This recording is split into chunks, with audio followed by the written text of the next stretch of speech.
क्या कहा? पृथ्वी वीरों से खाली हो गई।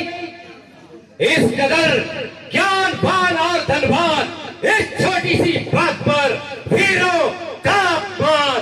यूं बिना विचारे कहते हो, यूं बिना विचारे कहते हो, ये शब्द तुम्हारे टीके हैं, करते हैं घायल हृदय को, बढ़ती है भान तरीके हैं।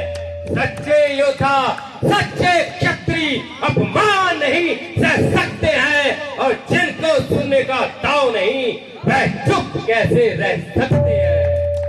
भाई राम के होते, भाई राम के होते ये अनुचित वाणी कह डाली है। ये शब्द वज्र से लगते हैं कि पृथ्वी वीरों से खाली है।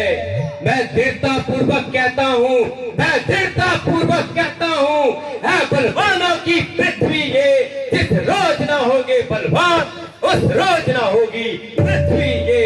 मेरा स्वभाव ही कुछ ऐसा है, मेरा स्वभाव ही कुछ ऐसा है, अपमान न मुझे गवारा है कृपा गुरु के चरणों की, बल और प्रताप भाई तुम्हारा है।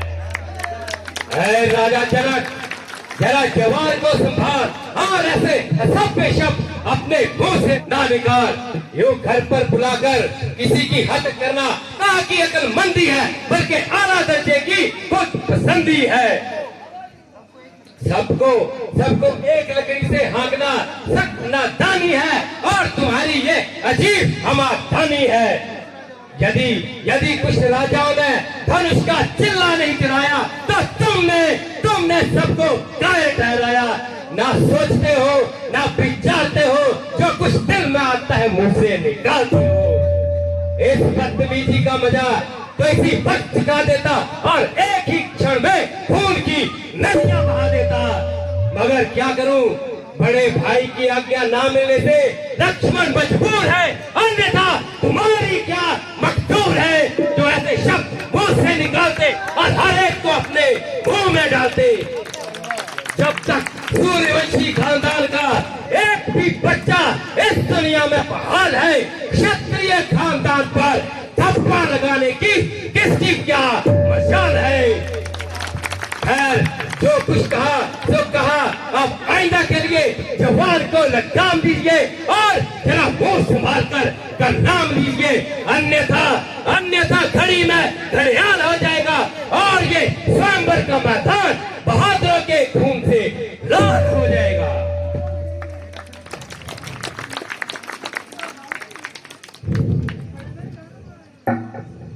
बेटा, जरा धैर्य से काम लो और थोड़ी देर अपनी जुबान को थाम लो। इस समय तुम्हारा तेजी में आना उचित नहीं और ये लड़ने झगड़ने का वक्त नहीं। जनक ने अपनी पुत्री सीता का स्वयंवर रचाया है, ना कि यहाँ जंग का ऐलान किया है। इस समय ये तो बेचारा खुद ही निराश होता जा रहा, क्योंकि इसकी समस्त कामनाओं का नाश होता जा रहा। जबकि तुम्हारी बहादुरी में कोई शक नहीं, किंतु रामचंद्र के होते हुए आपको बोलने का कोई हक नहीं। इसलिए राम खुद समझदार है और हर तरफ से मालिक और मुख्तियार है। इसलिए आपको उनकी आज्ञा का पालन करना चाहिए और जो कुछ भी वह कहें वही करना चाहिए।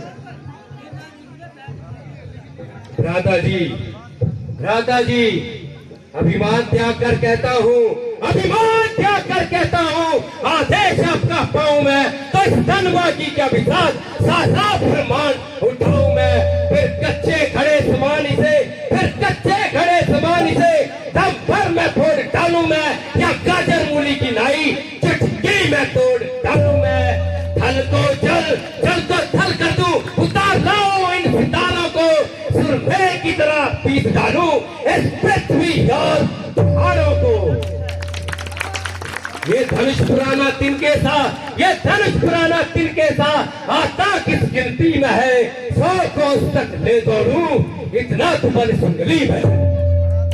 भ्राता जी, देखते हो जनक कितना कैंची की तरह जवान चला रहा है और हर एक की इज्जत और हुर्मत को खाक में मिला रहा है।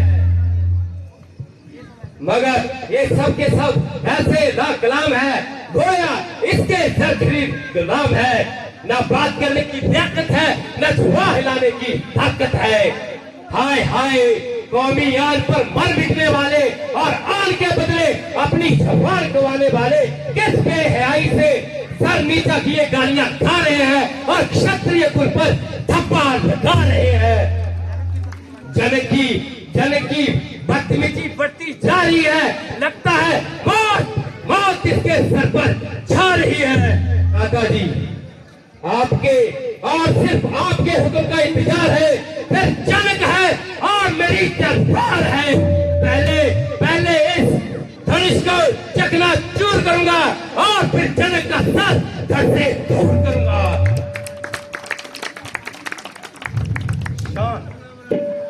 शांत मेरे भाई, हे मेरे बहादुर भाई, ये केवल तुम्हारा ख्याल है, अन्यथा यहाँ पर तुम्हें कायर और बुज़दिल कहने की किसकी क्या मजाल है। क्या ऐसा हो सकता है कि कोई मनुष्य तुम्हें ऐसे शब्द कहे और ये रामचंद्र चुपचाप सुनता रहे? लक्ष्मण, जब तुमने इस धनुष को हाथ में लगाया तो तुम्हारी बहादुरी में कहां से खाक आया? अलबत्ता जो इस धनुष को अपनी जगह से नहीं हिला सके, वह इस गणना में आ सकते हैं और कायर फैला सकते हैं। इसलिए तुम्हें हरगिज किसी किस्म का ख्याल नहीं करना चाहिए और अपने दिल पर कोई मलाल नहीं करना। और इस वक्त तुम्हारा झगड़ा करना केवल नादानी है और इसमें हमारे कुल की भी बदनामी है।